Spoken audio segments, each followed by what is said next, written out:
il est écrit que l'âne que Avram Avinu, le premier des patriarches, a utilisé pour Akedat Yitzhak, pour la ligature de son fils Yitzhak, c'est le même âne que Moshe Rabbeinu a utilisé dans la paracha de Shemot pour faire chevaucher sa femme et ses enfants. Et c'est le même âne sur lequel Mashiach va se dévoiler. Mais, si on remarque, l'expression à propos de Avram Avinu, elle est Vayachavosh, il sangla, il a scellé son âne. Moshe Rabbeinu, il écrit Vayakivem, il a fait chevaucher sur l'âne.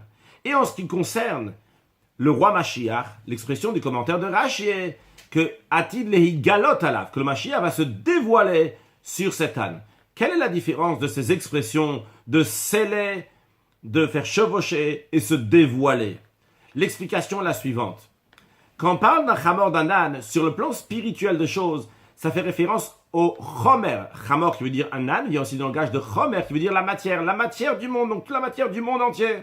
À l'époque d'Avram Avinu, qui était bien avant le don de la Torah, ce qu'il y avait la possibilité de faire avec la matière, c'est de l'écraser, de la sceller, de la sangler, de l'obliger à se comporter d'une certaine manière pour qu'elle va être compatible à la volonté de Dieu.